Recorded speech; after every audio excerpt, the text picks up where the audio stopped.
বাবা চল চল, স্কুলের অনেক দেরি হয়ে যাচ্ছে যে বাবা, তাড়াতাড়ি পাটা একটু চালা শোনা। ও মা, মা গো, অনেক দিন থেকে না আমার চিপস খেতে ইচ্ছে হচ্ছে।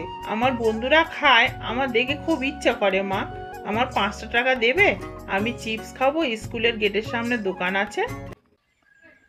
এই নাও বাবা, তোমাকে 5 টাকা দিলাম। তোমার কদিন ধরে চিপস খেতে ইচ্ছা করছে না, তুমি আমাকে বললে, এই 5 টাকা দিলাম। স্কুল যখন ছুটি হবে তুমি রামু কাকুর দোকান থেকে একটা চিপস কিনে নিয়ে বাড়ি যাবে। বাচ্চারা, তোমাদের যে কাজ দিয়েছিলাম খাতার, সেগুলো হয়েছে তো? সব পড়াগুলো সব মুখস্থ হয়েছে তো? আজ থেকে তোমাদের এই নতুন আন্টি তোমাদেরকে পড়াবে। আমি আজকে থেকে তোমাদের এই ক্লাসটা নেব না।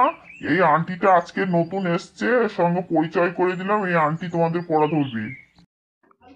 দূর, আজকের আমার একদম পড়াশোনা করতে ইচ্ছে করছে না।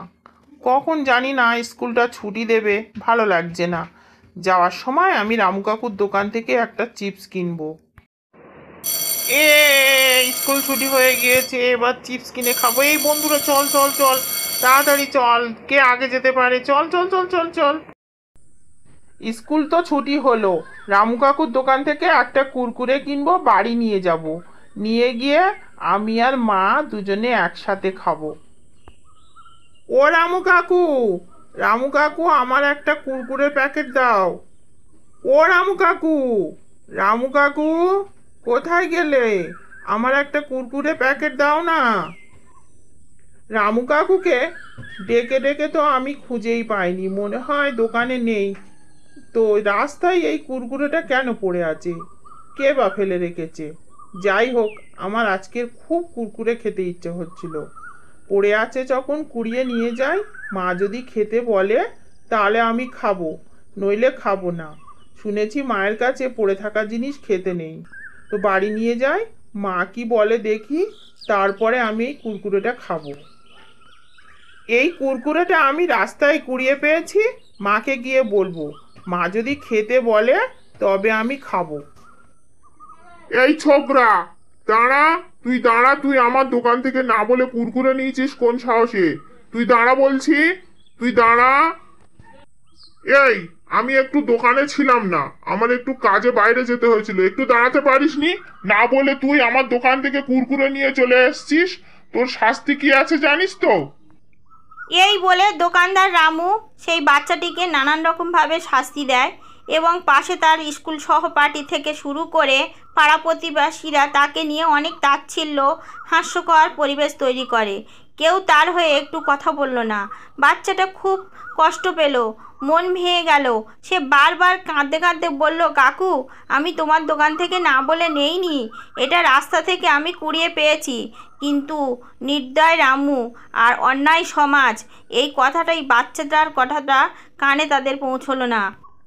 এই কথাটি তার মায়ের বাড়ি পৌঁছে যায়। তার মা শুনেই সেখান থেকে দৌড়ে ছুটে আসে সেই জায়গায়।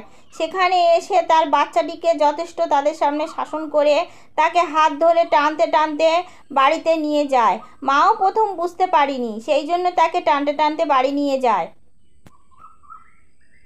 হ্যাঁ রে, আমি তো তোকে 5 টাকা স্কুলে আসার সময় দিয়েছিলাম। স্কুলের গেটের সামনে বলেছিলাম তুই 5 টাকা দিয়ে কুরকুরে কিনে খাবি। তুই কেন দোকান থেকে না বলে নিয়েছিস?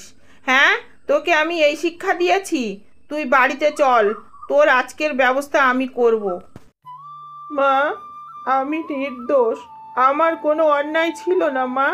আমি তাই তোমার কাছে আমার মনের কথা এই চিঠি লিখে গেলাম, টেবিলে রেখে গেলাম। তুমি এই চিঠিটি যখন পাবে তখন তুমি আর এই পৃথিবীতে আমাকে পাবে না মা। ও মা, তুমিও সবার মতো আমাকে ভুল বুঝলে মা। আমি সত্যি বলছি, কাকুর দোকানের কুরকুরেতে আমি হাতও দেইনি। তুমি ছোটবেলা থেকে আমাকে শিখিয়েছো মা, কোনো জিনিস কাউকে না বলে হাত দেওয়া অপরাধ। তাই মা, আমি কোনো জিনিস কাউকে না বলে হাত দিই না। আমি কাকুকে অনেকবার ডেকেছিলাম, কিন্তু কাকু আসেনি। অনেক সাড়া না পাওয়ায় আমি রাস্তা দিয়ে আসছিলাম, সামনেই কুরকুরের প্যাকেটটা পড়েছিল।